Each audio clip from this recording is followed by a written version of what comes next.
We spend so much of our lives criticizing ourselves, replaying mistakes, doubting our worth, chasing an impossible ideal. Yet Buddhism teaches that compassion isn't just for others, it begins with yourself. Self-compassion means treating your own pain with the same kindness you'd offer a friend. It's a radical act, to turn towards your own suffering rather than running from it, because only when you acknowledge your wounds can real healing start. Today, you'll discover how to practice self-compassion in a profoundly Buddhist way, so you can finally find peace within. Imagine you've just stumbled, failed at something you care about. Your inner voice jumps in. You're not good enough. You'll never learn. This isn't truth. It's habit. Buddhism calls it the second arrow, the pain of self-judgment that follows any hardship. The first arrow is what happened. The second is how you respond. Self-compassion dissolves the second arrow. It says, I may have fallen, but I am not broken. And in that moment of kindness, your heart begins to open. If you're tired of being your own worst critic, if you're ready to turn your care into compassion, pause this video and breathe with me.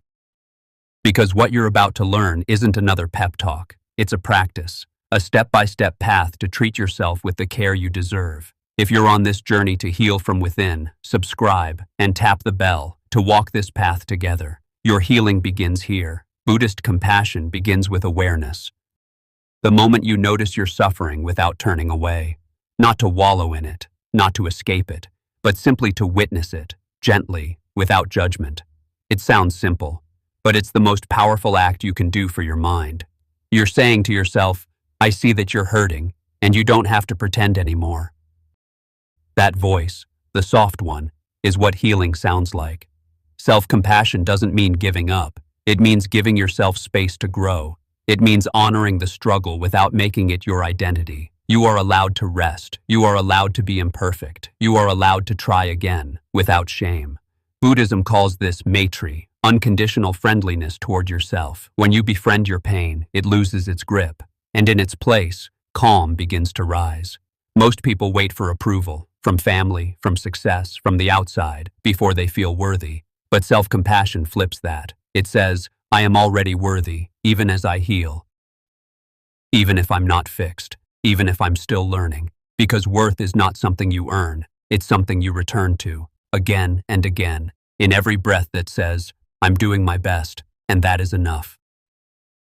In Buddhist teachings, the mind is compared to a garden. If you don't tend to it, weeds grow. Judgment, guilt, fear.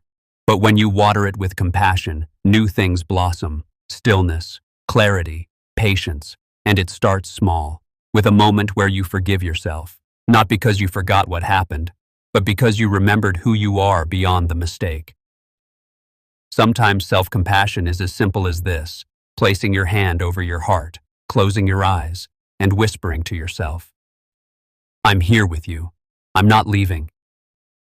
You become your own safe place. You stop waiting for someone else to rescue you from your pain, and you realize you've always been the one you needed. Most people fear that if they're too kind to themselves, they'll stop growing. But Buddhism teaches the opposite. Compassion doesn't weaken discipline, it strengthens it. Because when you care about something, you show up for it. And when you care about yourself, you rise for yourself. Even when you're tired, even when no one's watching. That's not weakness. That's inner power. There will be days when your inner critic returns louder than ever. It will say, you're failing. You're behind. You should be stronger by now. But in Buddhism, we don't fight the voice. We listen, gently, without believing, and then we respond with compassion. I hear you, but I choose to speak to myself with love. Over time, this choice becomes a habit, and that habit becomes your new voice. Self-compassion isn't passive. It's a brave, conscious act of returning to presence. It means you no longer abandon yourself in hard moments. You stay, you breathe, you bring warmth to the coldest thoughts, and the more you stay, the less power those thoughts have, because the critic only wins when you disappear. But you've chosen to remain. Some of the kindest people you know are gentle with others, but cruel to themselves. Buddhism invites you to reverse that, to include yourself in the circle of compassion. You are not separate from the world you're trying to heal. You're part of it. And the more kindness you give inward, the more peace you radiate outward. It begins with one truth. You are worthy, even now, especially now. Self-compassion doesn't mean you ignore what needs to change. It means you stop changing from a place of hate. Growth that begins with shame never lasts. But growth that begins with love, that's transformation. You water the parts of you that are ready, and you wait patiently for the rest to bloom. There's no rush. Healing has its own rhythm. Your only job is to stay gentle. Think of how you'd speak to a child who's struggling. You wouldn't shame them. You wouldn't yell at them to get over it. You'd kneel down. You'd hold their hand. You'd say, "It's okay to feel like this." Now imagine offering yourself that same softness, that same safety, that same grace. You deserve it, not someday. Now, when you stop resisting your emotions, they begin to soften. Sadness becomes a wave instead of a storm. Fear becomes a message instead of a prison. Buddhism doesn't ask you to be unshakable. It asks you to be present, to meet yourself exactly as you are, with kindness instead of criticism. This is where peace begins, not when everything is fixed, but when nothing has to be hidden. The most peaceful people are not those who've avoided pain, but those who've sat beside their pain without judgment. They've learned to breathe through it, not push it away. They've learned that peace isn't the absence of emotion. It's the ability to stay open to emotion without drowning in it. This is the path of the bodhisattva, the one who stays with their suffering, not as a victim, but as a witness, soft, present, awake. In Buddhist meditation, we are taught to hold each breath with tenderness. No matter how messy the mind, the breath is always calm. It becomes the anchor. It reminds you, I am still here, and I still belong.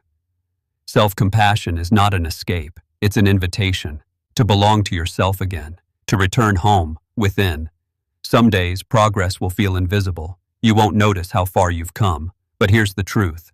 Every time you chose not to criticize yourself, every time you chose rest instead of punishment, every time you whispered, "I'm enough," you were healing. And healing rarely looks loud. It's quiet, subtle, sacred. What if today you didn't rush to fix yourself? What if today you simply allowed yourself to be raw, honest, present, and trusted? That nothing in you needs to be earned to be worthy of love. That your softness is not weakness. It's your doorway to awakening. In a world obsessed with achievement, your greatest rebellion is gentleness. You made it here, through the noise, through the stories, through the self-doubt. And maybe now, there's a little more room inside you. Room for stillness, room for breath, room for grace. So before this moment ends, ask yourself, what's one thing you can forgive yourself for right now? Write it in the comments and remind someone else reading, they're not alone in this healing.